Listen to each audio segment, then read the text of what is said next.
Welcome to Escape from the Future, brought to you by Bounding into Comics. I'm your host and comic veteran, Brett R. Smith, and joining me today is my good friend Christian Toto of Hollywood in Total, both the website and now the podcast on YouTube. I encourage everybody to check that out. Great to see you, brother. Thanks for being here. So let's talk Deadpool Wolverine. This movie is almost like a reckoning in my mind in a lot of ways. So this movie comes out 30 days from now, July 26th. And I was reading that it's tracking to be like a $200 million opening. And there's talk with this strong of an opening, we could be looking at another $1 billion film globally, which is something that has eluded a lot of what's come out of Hollywood as of late, especially in the superhero genre, which is said, and I think accurate, to be a male-dominated genre, 65 to 70% male. That's who goes and sees these movies. Deadpool Wolverine is like tailor-made for that core male audience. It's the ultimate guy movie with these two characters and two stars. So I think these tracking numbers are going to be accurate because I think the male audience in this genre and in general has been starved for masculine, tough male leads for far too long. And also with the recent total rejection of female-led action heroes in this genre on the big screen and on TV, like the Marvels, Madam Web, She-Hulk, Wonder Woman 84, all flops. Does Deadpool Wolverine signal that the mass audience wants a return to the masculine, tough male lead in response to these tracking numbers? I think it does, but there are caveats there. One, let's look at Deadpool and Wolverine. Ryan Reynolds is a popular actor. He's charming. He's actually a great marketer behind the scenes. He's got a whole business acumen that he brings to his productions, where he does a lot of the heavy lifting himself on social media, on YouTube.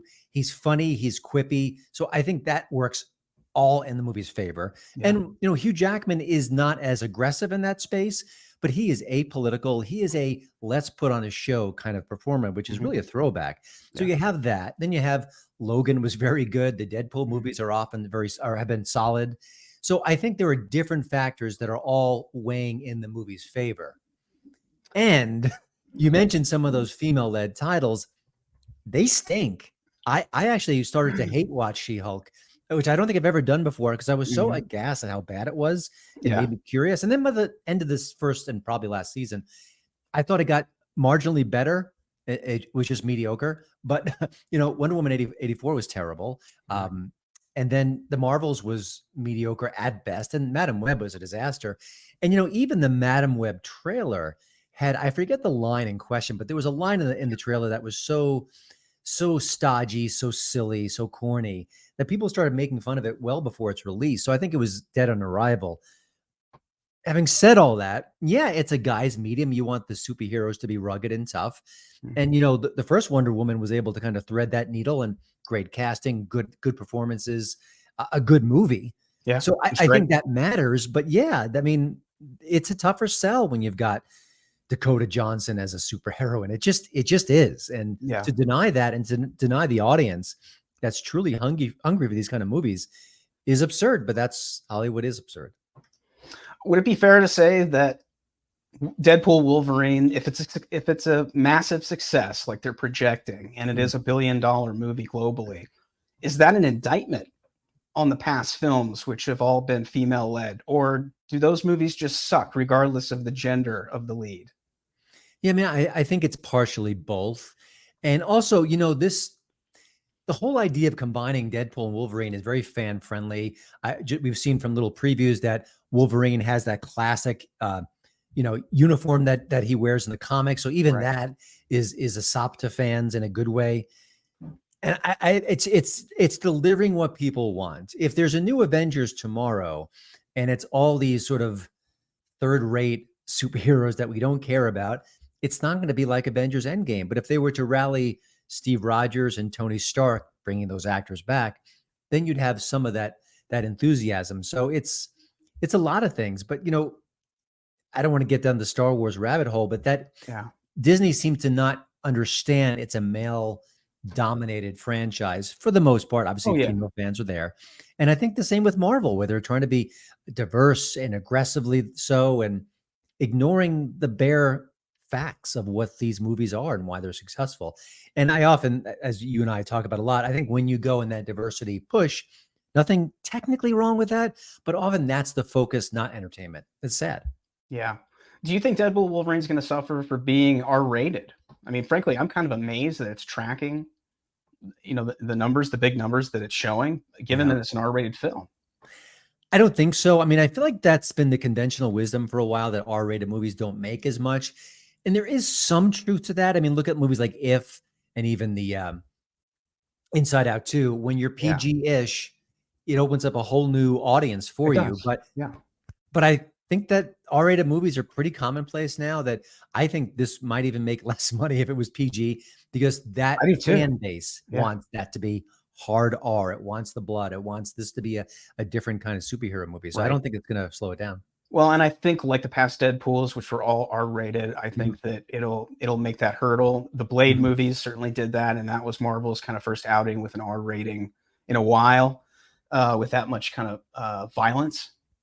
So yeah, man, it's I think the star power is also something that's really important, like you were talking about. I just think that Hugh doesn't work enough.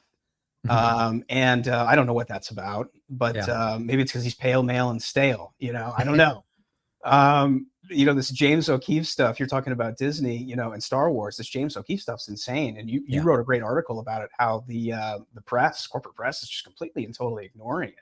So, thanks to James O'Keefe and Film Threat, the guys behind the D-Files, we wouldn't know anybody about this. But Ryan's also amazing. I am a subscriber to Mint Mobile, and it's a fantastic service. And the only reason why I really subscribed was I wanted to cut my bill in half, and I love the ads. I think he's hilarious. And I agree with you that he is a marketing genius. Yeah. I mean, he really launched Deadpool. It was such a labor of love for him. He was, Deadpool is not a major character like Hulk or Thor or a Spider-Man. Yeah. Most people don't know enough about him. I grew up reading comics and I didn't know much about him at all. Yeah. But when he came to the fore and he kind of made he had a series of videos that were silly and pithy and funny and edgy and and sort of accessible. Yeah. Yeah. It just lit the fuse.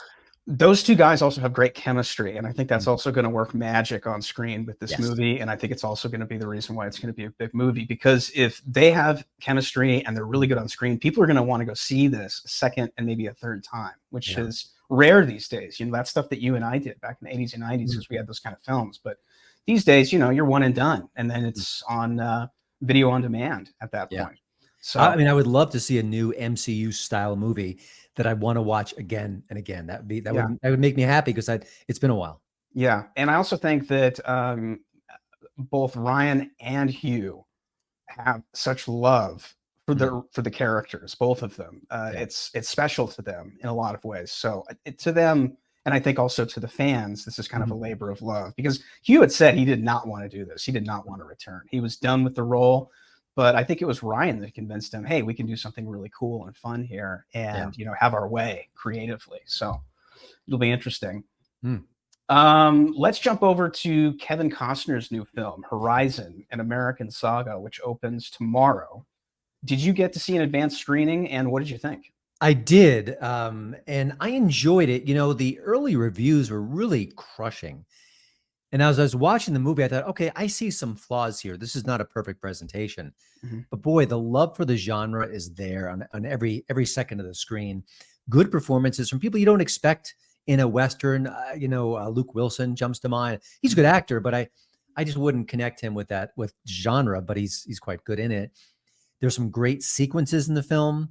I think it is episodic in a way that feels more like prestige TV than a movie, but it has the canvas of a blockbuster movie. It has the sweeping score. So I enjoyed it. I'm kind of curious where it goes. We've got two films, essentially. The third and the fourth are not shot yet, and he's really struggling for the money.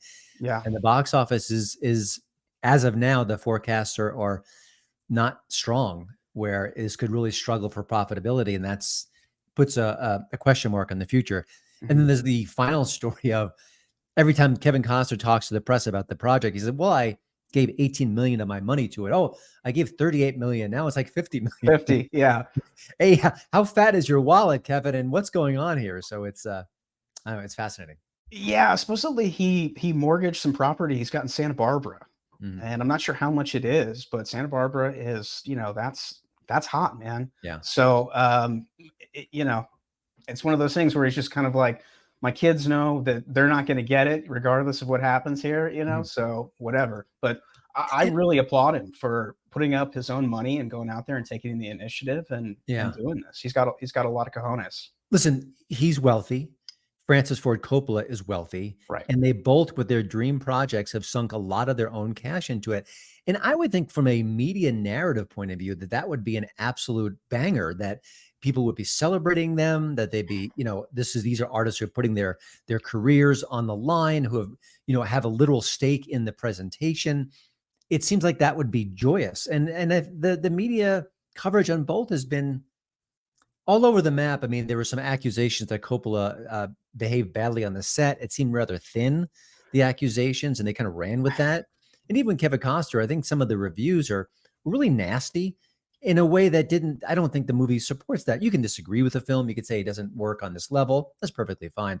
It's always subjective. But when you get a movie like that and you read like 21% in Rotten Tomatoes or something, it's like, wow, that's something's a little off here. So I don't know what some Yeah. of the backstory is, but I find it surprising. I don't know where the animus Yeah. comes from, because 20, 30 years ago, they would have been lauded in the press for Yeah. doing this and financing it on their own and bringing employing all these people and all Mhm. these actors. I mean, you look at the cast on Horizon, it's deep. I mean, Yeah. Giovanni Ribisi, Danny Houston, there's Sam Worthington, who Mhm. another guy who does not work enough, who's Mhm. talented. Yeah. I mean, Jeff he's Goldblum.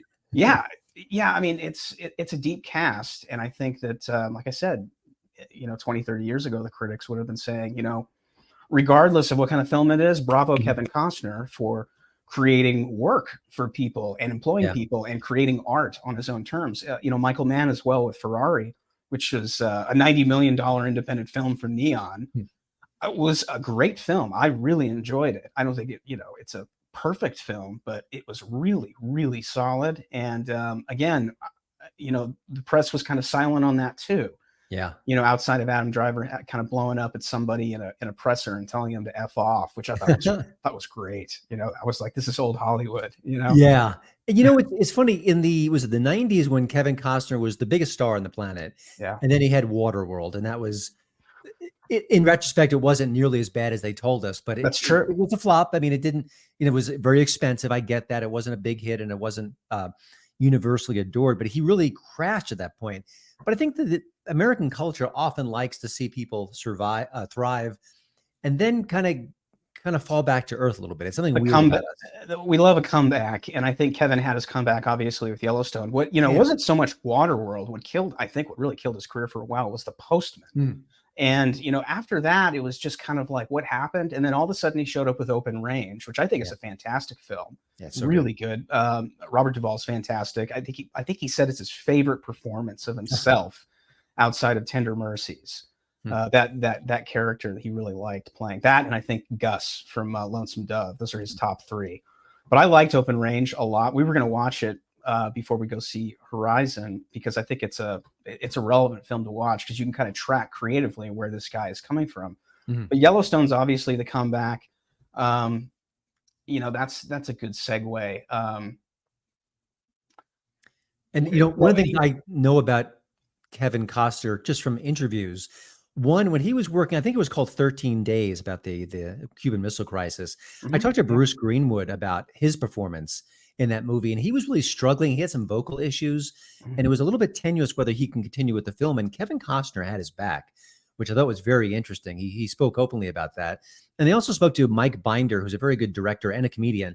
And he's talked about how, I think it was called Black and White. It was a race drama with Kevin Costner. Okay. And there was a scene where his character, Costner's character, I think he uses the N-word or something ugly. And it was within the context of the movie really interesting. It was a fit of anger. It really didn't represent him as his soul. But Costner fought to keep that in the movie because it was Mhm. important artistically. Yeah. So I just have a lot of respect for the guy. I think he's Yeah. interesting. I don't agree with everything he does. His politics are kind of a little bit all over the map. I don't care. But Yeah. I just think we need more Kevin Costners. I think we really do. He's a risk taker. Mm, He's one of the last risk takers. He's one of the yeah. last movie stars in a lot of ways. Like Tom Cruise, he's still hanging around. Yeah. And I think he is in touch with what the audience wants. It's just, you know, whether it hits or misses these days. I Mm, mean, if it was the 80s or the 90s, this would kind of be a piece of cake for him in a lot of ways. yeah. I'm just not sure if it's the same environment. Do you think it will be hurt by being 3 hours? Could we see a shorter shelf life in theaters because the running time, is long, but at the same time, has Oppenheimer and Dune kind of Mm. normalized these 3 hour runtimes? It's a better time to put out a 3-hour movie for sure. Yeah. 10, 20 years ago, it'd be tougher. I know with the sort of you can only show so many screenings per day because of the length. Mhm. And, listen, it's not a popcorn film for the kids. It's not, the 18-year-olds are not going to rush out to see it. But there is an older audience that may be really intrigued by an old school throwback Western. Yeah. So I don't know. I mean, the tracking, I think, on Hollywood movies lately has been pretty on target. Mhm. So I don't expect this to make 60 million as opposed to 12 or 13. Yeah. But maybe it has legs too. We've seen the new Bad Boys movie has continued to do well. Um, the Yeah. gosh, Inside Out 2 is the second weekend was 100 million. That's staggering. And even If, which I thought was mediocre to the nth degree, kind of hung around and crossed the $100 million mark. So Mhm. a film can resonate, a film can have word of mouth, a film can reach an audience that you don't expect, and it's still an uphill battle for Costner to make that happen. Yeah. What'd you think of Kevin ditching Yellowstone like he did in this little couple-minute video that he posted? I thought it was kind of a boss move because film actors back in the day would never step foot into TV. That was beneath a film actor, and that's the stock Kevin comes from. In his mind, he is leaving for something better, which is film and the big screen. What do you think? It's a surprising comment. First of all, you never want to burn a bridge or even go near it. Second of all, like you said, when we were growing up, the TV actors would long to be movie stars and they wouldn't Mhm. go back once you graduated. You don't go back to high school. I think Bruce Willis is one of the biggest example. He was great on Moonlighting, but once he Yeah. became a diehard star, he was done. Yeah. Having said all that, there's a lot of great TV. There's a lot of prestigious shows. Mhm. Some of the best writing going on right now is happening on the small screen.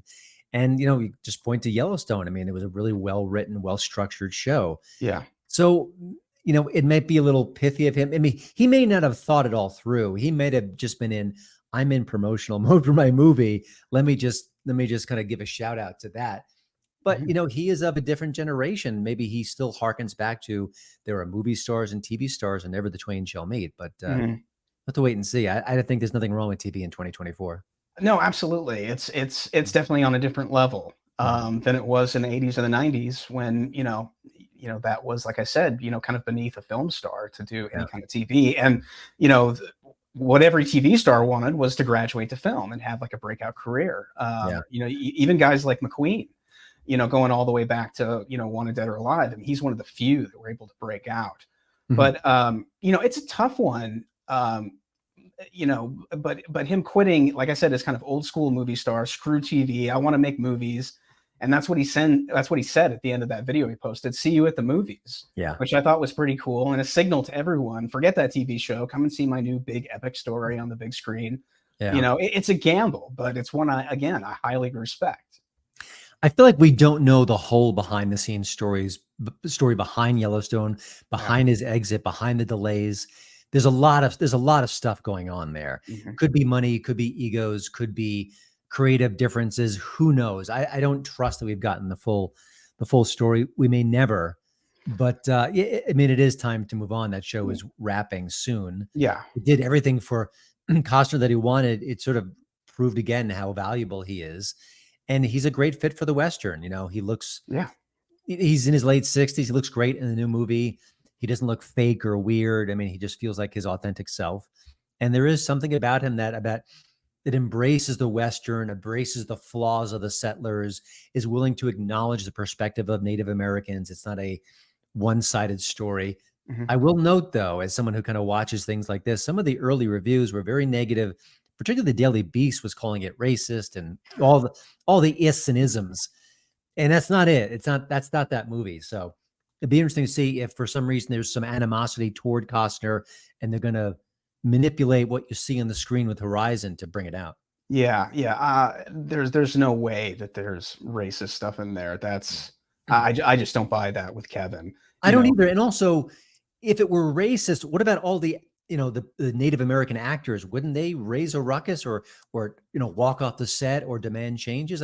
We never give we never give agency to the actors who are doing these allegedly racist movies. Almost like when Kevin Hart was his movie, is it Get Hard with Will Mhm. Ferrell? That was, they throw the racist card down on that one. And Kevin Hart's one of the biggest movie stars on the planet. You don't think he could raise his hand and say, "Hey, this ain't right. You got to Yeah, rewrite the scene." He yeah. has that power, and why wouldn't he? Something else I was thinking. Yellowstone has an average of over 6 million viewers, all who want Kevin back, obviously, and Yeah. it's arguably one of the hottest TV shows. However, if you're Kevin, do you go back only to be killed off? Or do you bet your future on something you can control and create yourself, and you're not Mhm. sitting around for, frankly, some guy Taylor Sheridan, who's stretched very thin? Mhm. I think it can be said. Yeah, I don't know. I don't know how. I mean, to write him off without killing him seems a trickier challenge. It It is. might feel inauthentic or transparent. To kill him off is much more dramatic, but then it does end things. This is not the MCU. We can bring Iron Man back with an alternate reality or Yeah. universe, So yeah, Yeah. we'll have to see. But listen, some stories are told in an arc, and we don't need to have 20 seasons of every series. So That's a good point. maybe it's finding its natural end place. I mean, I Yeah. think Succession was 4 seasons, which is pretty short by modern standards, Well, and but they've got big plans for mm, Yellowstone with McConaughey and Kurt mhm. Russell. I mean, there's all kinds of new stuff Yeah. coming in that universe. Plus, Taylor Sheridan's also got Landman with Billy Bob Thornton and John Mhm. Hamm and Demi Moore, which they filmed here in Texas. Everything's filmed here. Mhm. I know they want to do 4 Sixes and explore Jimmy and all that Mhm. stuff down here because he owns that ranch, which is where they do a lot of the filming. Something about him ditching this hot TV show for film. I'm not sure that these are the Dances with Wolves days. I'm not sure that film Yeah. is at the apex of the cultural hierarchy like it was in the 80s and the 90s. Jerry Seinfeld recently said that. He said, it's not the same as it was. I think there's some truth to that, and so in that respect, it's also a big gamble for him. Yeah. Listen, Inside Out 2 is huge. Deadpool and Wolverine will be even bigger. Yeah. Having said that, we are a much more selective society when it comes to the box office. We will pass by many films which are perfectly fine, like The Fall Guy, and we will not drive out in huge numbers to support them. If you hit our sweet spot, Barbie, Oppenheimer, Deadpool, we're there. We're Yeah. there, and we'll go again and again. But it's getting harder and harder to hit that sweet spot. So you can still have the big hits. You can still rock the world with a movie, but it's much more selective and it's much less common. Yeah, yeah, absolutely. Yeah, I know it's hit or miss, man. I mean, to me, Horizon looks like it's made for a mass mainstream audience, Mhm. and you would think that that would be appealing. Yeah. So hopefully, it'll do well over time. It Mhm. won't be a flash in the pan. And then I know he's got the part two coming out in August. They had to shut down production on three or four recently because he just ran out of money. Yeah. Yeah. So, if they do well, I'm sure they'll find some money, they'll find some Mhm. investors. I hope they do well. I hope people support this film because I'd like to see more films like this. I also think the audience for this movie isn't, this may sound mean, but they're not savvy enough to realize that you got to show up and you got to show up soon. Yeah, They'll say, "This looks great. I'm going to watch it on VOD. I'm going I to see it know. in a few weeks. I'm not in a rush." But that signals to Hollywood that don't make movies like this. It just does. It And for the does. average person, they're not the kind of geeks like you and I are about the nuances of Hollywood. They're Yeah, just consumers. There's nothing wrong with that, but they don't understand sort of, if people don't show up in droves for this movie, we get less of them. And if they yeah, don't show up for a superhero sequel, they'll just keep being more. They'll keep doing variations of it. That's not a genre in crisis. This is a genre in crisis, and I think there's a real audience out there, and it's so different than anything else in the marketplace. So maybe that will give it legs as well. It's got to squeak by. And it just finally, I don't know what the economics of it, but there are so many great filmmakers who work on a shoestring budget and make things happen. And I think Costner is so steeped in old school Hollywood. Maybe he's not capable of doing that as a director. He doesn't have the skills to kind of make it on an indie style budget, because that would be maybe a better fit. You can still make it look amazing and then save some bucks. Yeah, no, that's a fair point. Yeah, it's a genre in crisis. It's also an industry in crisis. Hollywood's broke. I mean, they are broke on their ass. People don't really realize how bad things are out there. There's tons of layoffs happening. I mean, there's just no work.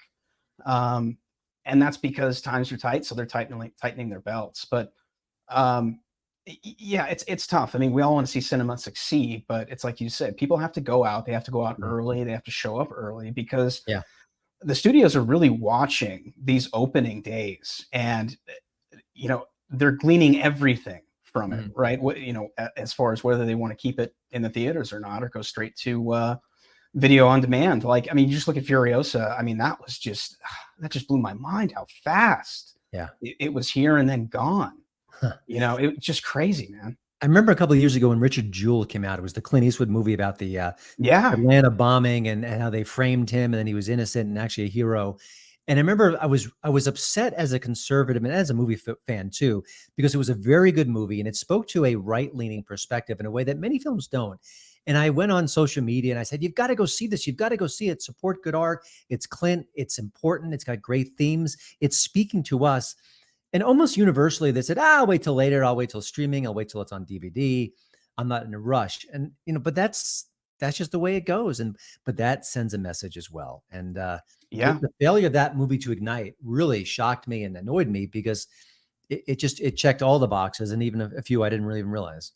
If that came out today, I think it would be a bigger film, because that film came out just on the cusp of deep state, of those two words becoming very normalized and spoken widely and accepted.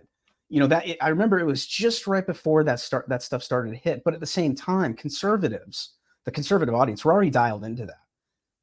Whether it was sort of normalized among the media and among news at that point is arguable. But I was really disappointed that conservatives didn't show up for that, because to me, it just seemed like the perfect kind of film for all of us to support and to get normies to go and watch, because it gets you to question authority and question the government and the FBI and all these institutions, which, we're supposed to trust, implicitly. Yeah. And, I think the Sound of Freedom last year, exploding like it did, really did impact the culture. We don't know the ramifications of it. I know that Angel Studios is trying to ride that wave with a new film with a similar title, but that woke people up. That got their attention. So you need to kind of shake people from their stupor sometimes, and especially, I mean, within the industry mostly. Yeah. And I think, the Richard Jewell failure did it the opposite way, and Sound of Freedom did it in a more proactive way. Yeah. Well, we're headed to see Horizon this weekend, and I hope it does well. And I encourage everyone to go check it out, because other than Tom Cruise, Chris Nolan, who else is making movies for like mass appeal these days, really? Yeah. Like, I don't know. I mean, am I missing anybody? Yeah, we may be, but I mean, that's just off the top of our head. Obviously, Kevin is making movies for mass appeal. And this is an accessible movie. There are some excellent action sequences, some harrowing moments. It's worth your time. And again, there are some flaws there. We can maybe talk about them next time we chat. But it's worth it. Yeah, cool. Well, sadly, we're out of time. Christian, what's the best way our viewers can support you and stay up to date on everything you've got going on? Well, you can check out the Hollywood in Toto podcast. It's on YouTube, Rumble, and iTunes. And also visit hollywoodintoto.com. Awesome. For more videos like this one, subscribe to the Bounding Into Comics channel on YouTube. Make sure and like this video and leave us a comment. Do you think Deadpool Wolverine will save the summer box office and have an explosive opening? And are you headed to see Horizon, an American Saga on the big screen? Let us know in the comments. Thanks for hanging out with us, and we'll see you later.